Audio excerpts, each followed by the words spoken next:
وَمَن يَتَّقِ اللَّهَ، جو بھی اللہ کا تقوی اختیار کرتا ہے، جو بھی اللہ سے ڈرتا ہے، اللہ تعالیٰ کہتے ہیں کہ میں اس کے لیے اس کا معاملہ آسان کر دوں گا۔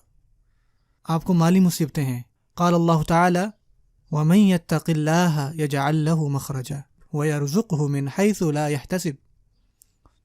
اگر آپ کو مالی معاملات کے مسئلے ہیں تو اللہ تعالیٰ کہتے ہیں کہ میرا تقوی اختیار کرو، اللہ تعالیٰ سے ڈرنے والے بنو، مجھے یاد رکھو اور مجھ سے ڈرو اور میں دور کر دوں گا، یجعل لہ مخرجا، میں تمہارے لیے مخرج بنا دوں گا، نکلنے کا راستہ بنا دوں گا۔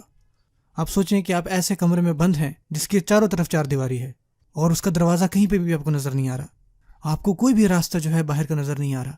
اللہ تعالیٰ اس حالت میں جو ہے اللہ تعالیٰ آپ کے لیے ضرور بضرور جو ہے وہاں سے مخرج بنائیں گے، وَيَرْزُقْهُ مِنْ حَيْثُ لَا يَحْتَسِبُ، اور وہاں سے اللہ تعالیٰ رزق دیں گے جہاں سے تم لوگ گمان بھی نہیں کر سکتے۔ میں آپ کو ایک واقعہ سناتا ہوں۔ ایک آدمی تھا جس کا نام تھا حاتم الاسم، بڑا نیک آدمی تھا۔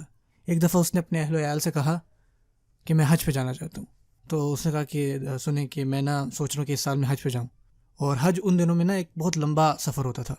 اس نے کہا کہ میں حج پہ جانا چاہتا ہوں لیکن میں تمہارے بارے میں پیچھے پریشان ہوں کہ تمہارا کھانا نہ ختم ہو جائے، تو آپ لوگ کیا کہتے ہیں؟ تو بیوی نے کہا کہ ایسا کریں کہ آپ پھر کبھی کر لیجیے گا، لیکن ان کی جو بیٹی تھی وہ بڑی خاص تھی، تو اس نے کہا ان اللہ هو الرزاق ذو القوۃ المتین، آپ جائیں اللہ تعالیٰ ہمیں دے گا، پریشان نہ ہو۔ تو اس کے والد کو اطمینان ہوا اور وہ چلا گیا سفر پہ، اور جیسے ہی ہو گیا تو کچھ عرصے بعد جو کھانا تھا وہ گھر میں ختم ہو گیا۔ تو جو ماں تھی اور جو باقی بہن بھائی تھے انہوں نے کہا کہ ہاں اب تم اپنا منہ چلاؤ ذرا، اب کہاں سے کھانا کھائیں گے؟ تو جو چھوٹی بچی تھی وہ اپنے کمرے میں گئی اور اس نے اپنے ہاتھ اٹھائے اور کہا اللہم انت قلت وقولک الحق ومن یتق اللہ یجعل لہ مخرجا ویرزقہ من حیث لا یحتسب۔ اے اللہ، آپ نے کہا اور آپ کے الفاظ حق ہیں کہ جو بھی اللہ تعالیٰ کا تقوی اختیار کرتا ہے اللہ تعالیٰ اس کے لیے مخرج نکالتے ہیں، اور آپ اس کے لیے وہاں سے رزق دیتے ہیں جہاں سے اس نے گمان بھی نہیں کیا ہوتا۔ ابھی وہ دعائی مانگ رہی تھی کہ باہر دروازہ کھٹکتا ہے، سو جاتی ہے وہ دروازہ کھولتی ہے، اور جیسی کھولتی ہے تو باہر بادشاہ کا سپاہی کھڑا ہوتا ہے۔ وہ کہتا ہے کہ بادشاہ سلامت یہاں سے گزر رہے ہیں اور وہ پیاسے ہیں، تو کیا آپ ہمیں تھوڑا سا پانی دیں گی پینے کے لیے؟ سو گئی اور پانی لایا، اس کو بڑے اچھے برتن میں دیا، صاف ستھرا کر کے بڑے پیارے طریقے سے۔